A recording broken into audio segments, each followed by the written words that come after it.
None of the things which have been found in tobacco smoke are at concentrations which can be considered harmful.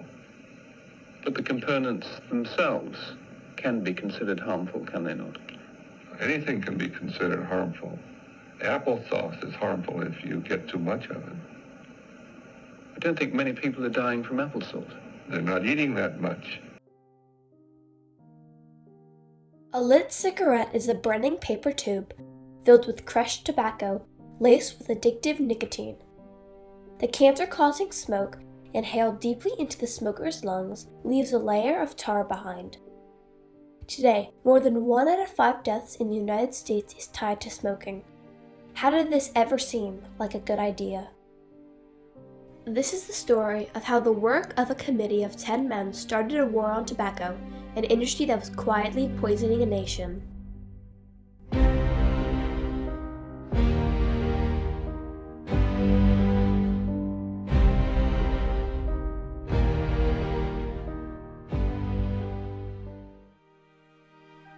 In the early 1600s, smokers started to roll cigarettes with a fine, even-burning paper.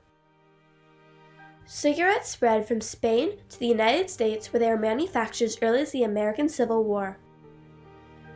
A fast, cheap smoke, cigarettes became popular among American soldiers during the First World War. Soldiers who survived the bombs, the gas, and the Spanish flu outbreak of 1918 came home addicted to cigarettes. Cigarettes were the main way American men smoked, but women were 50% of the potential market, so tobacco developed campaigns to target them. American Tobacco marketed a cigarette to women called Lucky Strike. With the slogan, "Reach for a Lucky instead of a Sweet," the cigarette was presented as a healthier choice. By the 1930s, the tobacco companies who spent the most on advertising sold the most cigarettes. This battle for customers, known as the Tobacco Wars, led to new health claims. Consumers were told Camel smokers would get a lift because smoking increases the blood sugar concentration. R.J. Reynolds claimed more doctors smoke Camels than any other cigarette. At this time, doctors and insurance companies noticed an increase in diseases that had once been rare, like lung cancer.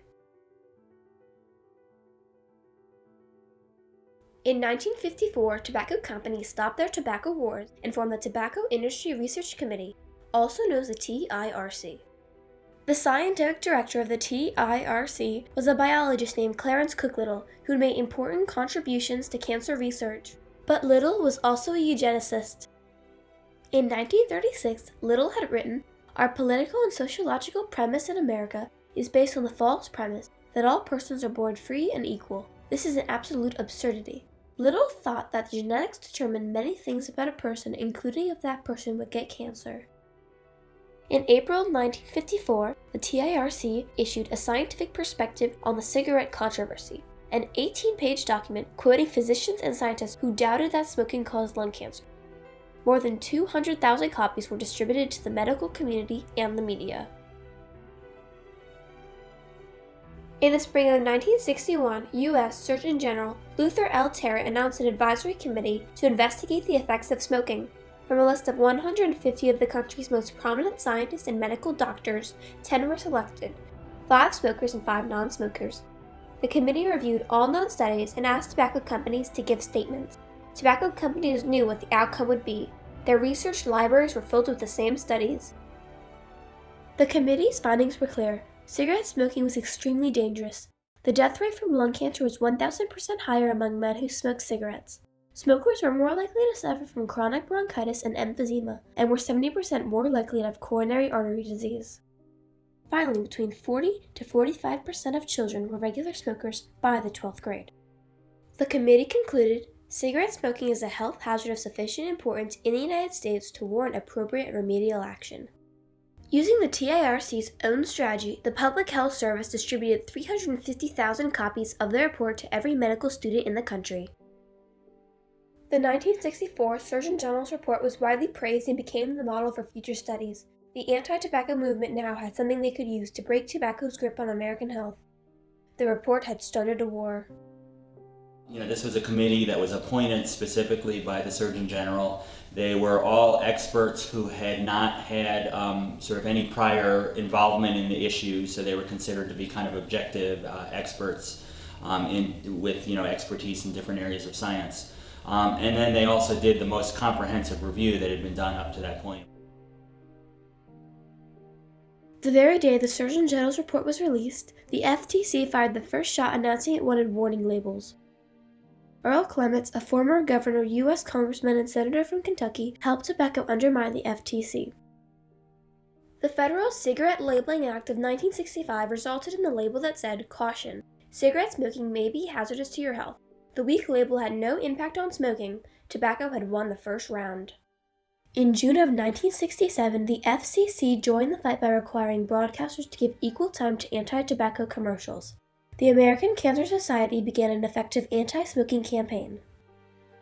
Television actor William Talman, who had played the part of the attorney who always lost to Perry Mason, was dying from lung cancer and offered to film an anti-tobacco advertisement.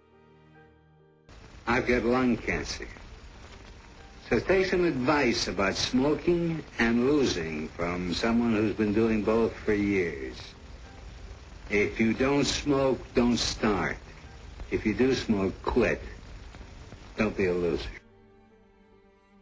In February of 1969, the FCC announced a ban on broadcast cigarette advertising. Tobacco gave in. The industry had more to lose if the anti-tobacco commercials continued to run. Following the release of the 1964 report, smoking rates fell in the 1970s and early 1980s, so tobacco targeted low-income and African-American consumers.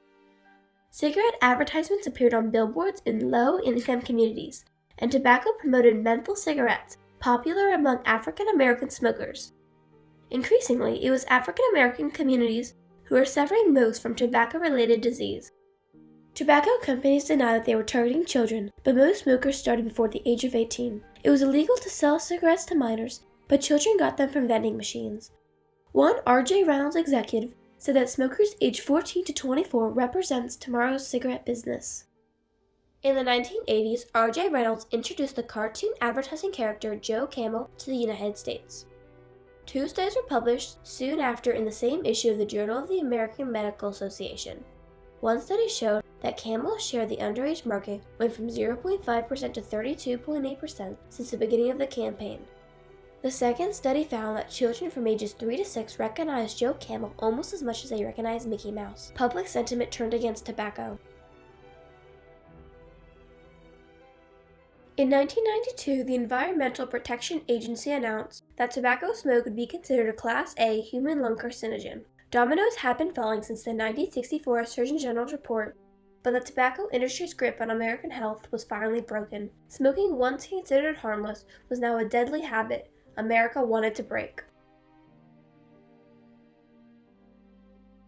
In 2004, Adam Bone and James Moniz developed the electronic cigarette Juul, which was smaller, easier to use, and available in more flavors than other e-cigarettes on the market. E-cigarettes were electronic nicotine delivery systems. They didn't use tobacco at all, and e-cigarette users didn't smoke. They vaped. What could be safer than vapor? Juul was advertising as a smoking cessation device. But Juul had been targeting children ever since it entered the market in 2015. Congress investigated and the findings were frightening. The Congressional Subcommittee on Economic and Consumer Policy reported that Juul deployed a sophisticated program to enter schools and convey its messaging directly to teenage children. Juul also targeted teenagers and children as young as 8 years old in summer camps and public out-of-school programs. Juul, trying to take tobacco's market, had used tobacco strategies. A new generation of Americans was hooked on nicotine. I wish I'd never seen a cigarette in my entire life. I truly did. I wish I'd never ever seen one. Much less picked it up and smoked it.